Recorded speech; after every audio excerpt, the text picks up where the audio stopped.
Hello and welcome to another Pulse-Powered Gaming video. Today we are taking a look at the Garathian Empire from BWReynolds. This is a fleet that Mr. Reynolds has designed for our tabletop. It's Star Wars Armada scale-ish. You know, when we say that, what we mean is it looks good next to Star Wars Armada ships on the tabletop.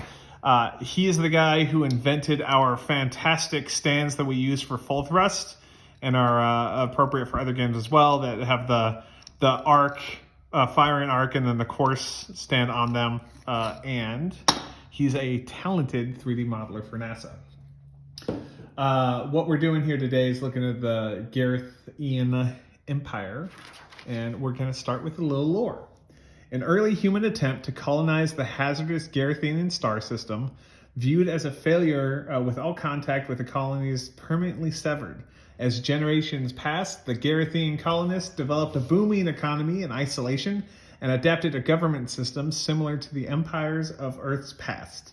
With the expansion of the empire into neighboring star systems, they saw fit to arm themselves for the upcoming conflicts of expansion. Dun dun dun!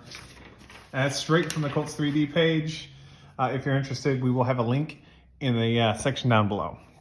So let's take a look at these ships. First of all, they were all printed in resin, although at this size and the detail level, you could probably get away with printing most, if not all of these, on an FDM printer as well. We're a licensed printer for BWReynolds, so we can print them for you as well and send them out to you at your request. So let's take a look at ships starting from smallest to largest, and then we'll talk about some class name changes that I would change in there. First and foremost, we have the tiny little fighter. Look at this guy. And in the fighter, you see basically the start of the design language that holds true throughout all of the ships. You have the little beam on the bottom. You have the triangular shape, little arrowhead shape with the engine, or the windows. You have the twin pointed tails, and then you have this little engine section right here.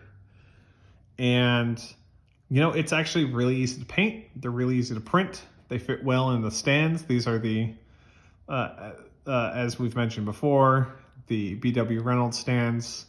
You can use Armada style fighters in here, and that's what these are designed to emulate. So that is the fighter. Here's the bomber. Very similar, bigger, but it's very, very similar.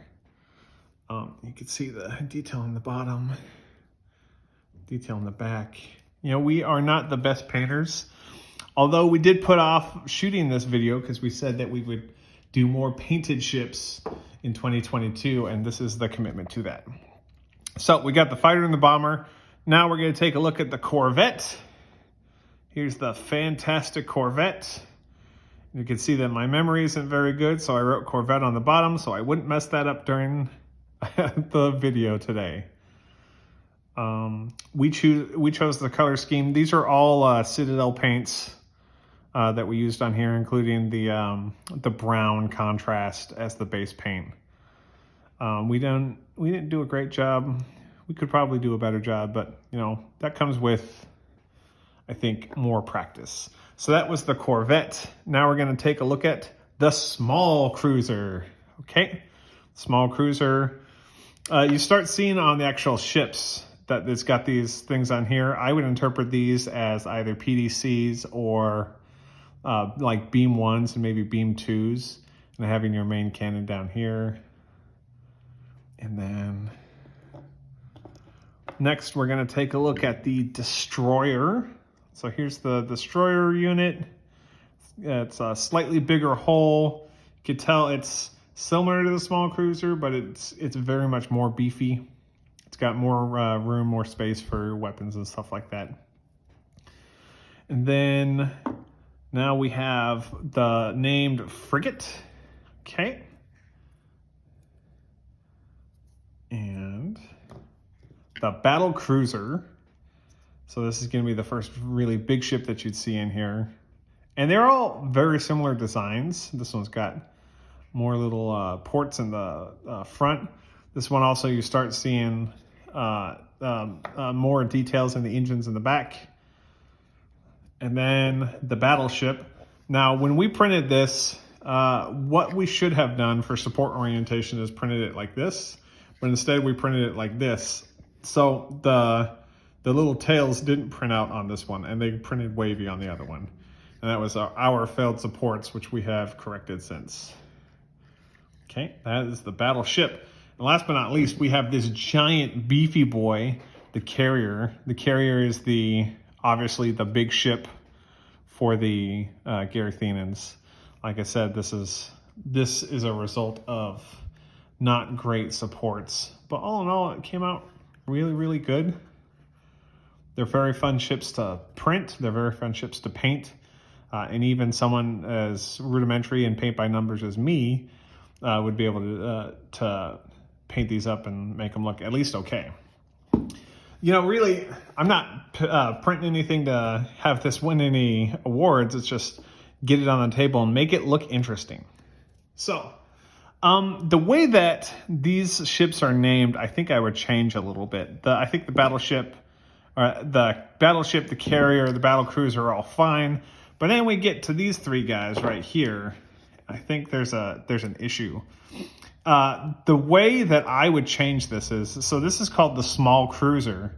And what I would do is I would deploy this, if you're thinking about like full thrust light, I would deploy this as the Frigate and then keep the Destroyer the same. And then rename the Frigate model to a Light Cruiser.